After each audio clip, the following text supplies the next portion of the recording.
Neil Petch is the chairman and co-founder of Virtuzone. He's in the studio. Morning, Neil. Good morning, Richard. Good morning, Tom. The news is Virtuzone announced its acquisition by Ascentium, a Singapore-based global business service platform. You've described it as a new era. What's the deal? Well, firstly, the deal is good morning. Here I am at 7 o'clock and something's no change. I was watching the Wolf of Wall Street "I'm not leaving" speech the other day. And I feel not that I have the height or the money of Leo, but I can certainly empathise with his feelings. Richard, it's a new era in that I was in a knife fight, one that I was enjoying, and I feel like I've just been armed by a bazooka. Okay. So I tell you what I'm going to do is take a step back now just for 30 seconds for people who are new to Dubai, maybe don't know you or Virtuzone. We know you well. We think you're a household name in Dubai. You've been a regular on Dubai Eye. How do you describe Virtuzone? What kind of company is it? What have Ascentium bought? So we started 15 years ago. I've been here 35. And we started helping startups set up their business. Back in those days, the only way you could do that was through a law firm or a huge accounting company, or perhaps go direct to one or two free zones that existed. There are now about 60 free zones. There are 3,200 companies that do the same as us. But what we did is we democratized something. So what we wanted to do is really enable startups to get going for a much smaller initial cost so they could spend their money on growing their business, getting leads and employing staff. And that was 15 years ago. And after first year, we realized that about 65% of them were renewing and the rest were going somewhere else. Where were they going?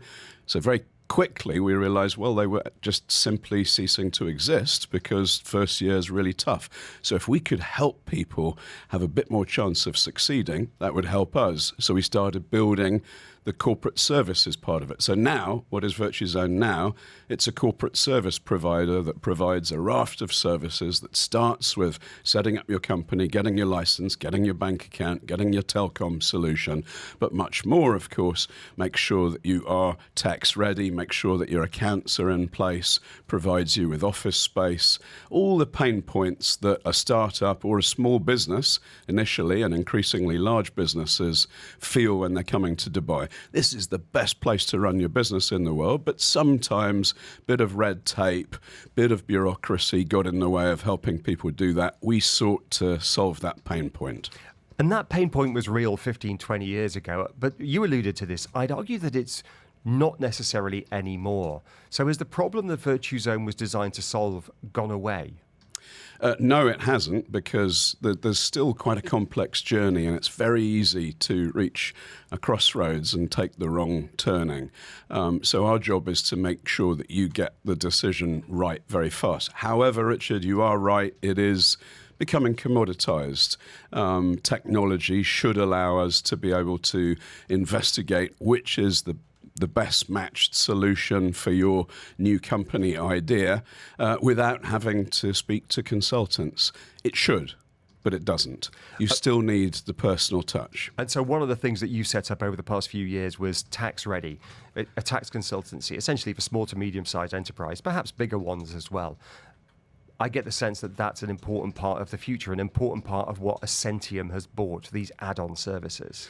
Yeah, it's actually it's a really good lesson to me for my new job ahead, which is 2 years ago, we were looking to buy an auditing company. We lined up 6, and we decided that none of them were quite what we wanted. The biggest one that we were thinking of had 300 customers on its books, big customers.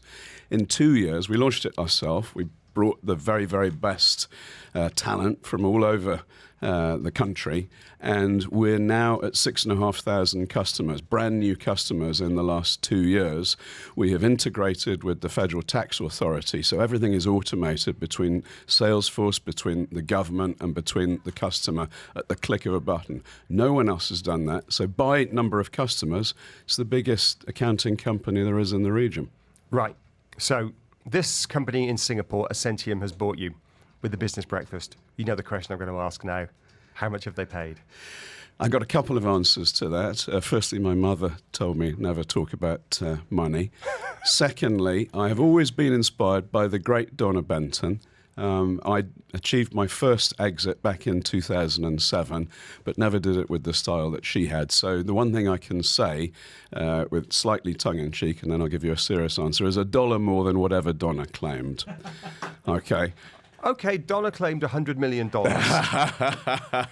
Unofficially. No, Richard, actually, this helps me tell you what I'm trying to do now. This is a private equity-backed deal. It's Ascentium is a brand new brand, but I've just been at the kickoff meeting in Singapore. There were 10 companies at that meeting, and I was just blown away. All private equity companies give you we're going to roll up, we're going to achieve economy of scale kind of line. But the execution plan in place to bring these solutions to people across the whole APAC region, I was just blown away with. What I'm really super happy with personally is that we have sold not at the top of the curve. We haven't tried to pick the absolute. I think there's a few years of massive growth in Dubai yet, but that means that I get to have an incredibly happy relationship with the people that have invested in me because there's skin in the game. So to answer your question, this is a private purchase. I'm under NDA. I can tell you that I was already incredibly blessed with the opportunities that I have and my lifestyle in Dubai, like so many people listening here. That sounds glib, but honestly, the next stage I expect to be remunerated and targeted very heavily on growth and acquisition throughout the geographical region of the Middle East. And if I do my job properly, then what I've done now, which I can't tell you about, I'm going to come because it's going to be a public announcement in a few years' time.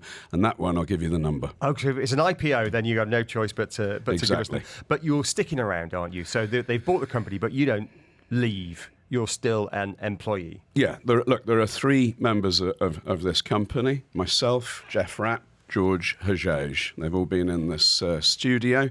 I'm obviously the pretty one of the 3, but we're very much there. And it's not just us, it's our senior management staff. One of the things that I'd been wanting to do for many years is develop a program where the actual team members of the company feel it's their company and don't just get told it's your company, but actually that's enacted. So that's one of the things that they're enabling us to do going forward. Neil, can you stick around? I've got more questions. Done. You got 10 minutes or so. If you've got any questions for Neil Petch, the co-founder of Virtuzone, just sold out to investors in Singapore for $1 more than $100 million. On the UAE's #1 talk radio Panic station. on the markets here in the UAE, though, on the news that Virtuzone have announced its acquisition by Ascentium.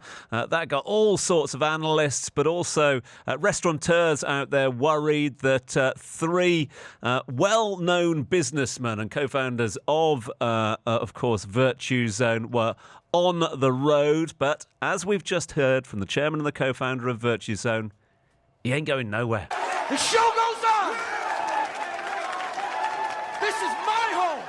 They're gonna need a wrecking ball to take me out of here. They're gonna need to send in the National Guard because I ain't going nowhere. Well edited. And that's what technology does, ladies and gentlemen.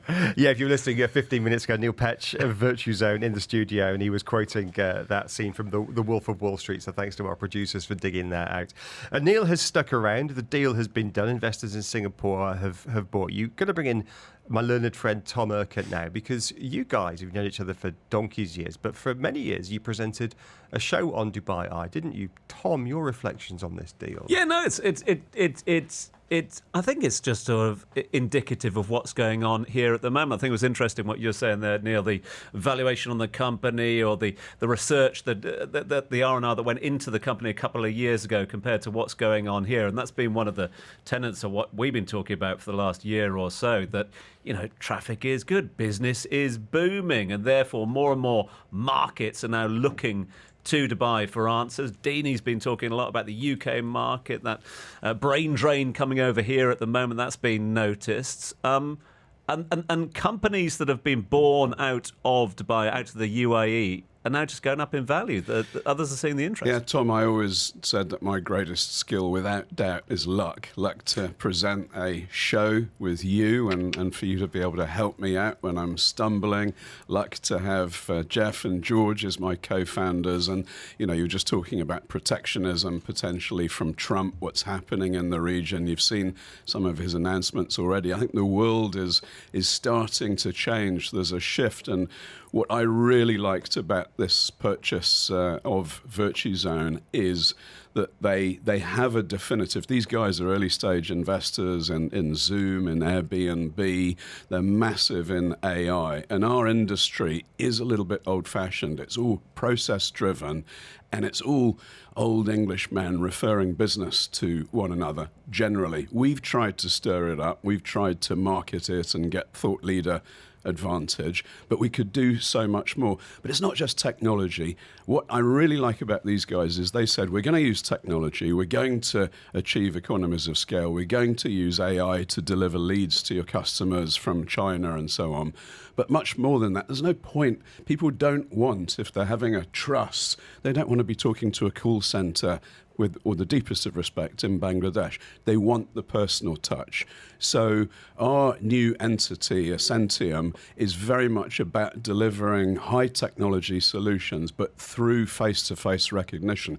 So they identified what they think is the best company in the region as their beachhead into the Middle East. And now we're going to aggressively grow that. Does it give you, I mean, obviously it gives them foothold here in the region. Does it give you opportunity to expand into Singapore or something? Yeah, I mentioned the bazooka just as an example. I've always thought that the wave of Chinese investment, because we were about to open Virtuzone China just before COVID, and we didn't. And we tried to execute it, but having those multilingual speakers and dealing with a country where you don't have Google and you don't have all those things that you're used to is tough. Ascentium has a company that actually is partners with the Chinese government whose job is specifically to help those companies set up abroad, supported by the Chinese government rather than them doing it through the back door. So we expect an absolute raft of leads coming our way, and our brief also is help businesses that are trying to reach out to that region to be able to do that the same. So that's the bazooka that I was talking about. And at the same time, the fund that is backing us, it has $100 billion behind it. The two biggest funds, perhaps in the world, are both from the GCC region. They're supporters of this entity. So that doesn't guarantee things, but it means the door is going to be easier to push open, and that's my job. Saudi Arabia, questions coming in already. And where else in the Middle East do you expand to? So when I came here in 1993, I used to go a week a month to Saudi Arabia, back when ITP, the company that I'd set up here, was nearly going bust. So Saudi's always been something of massive importance. It absolutely has to be on our roadmap. Indeed, it has been for several years. We already set up companies there, but we don't have physical presence there. So without doubt, that's going to happen.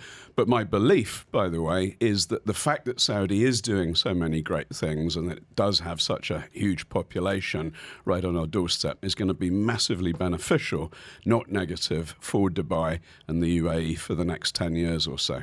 Last question. You've done this deal. You were a wealthy man before, but what's going to be your indulgence? What are you going to treat yourself to, Neil? Nothing till February. It's dry January, exactly. I have turned into Fun Bob. I'm boring as anything this month. It's a glib answer, Richard. I love making things happen. I love seeing them form, and this gives me an opportunity.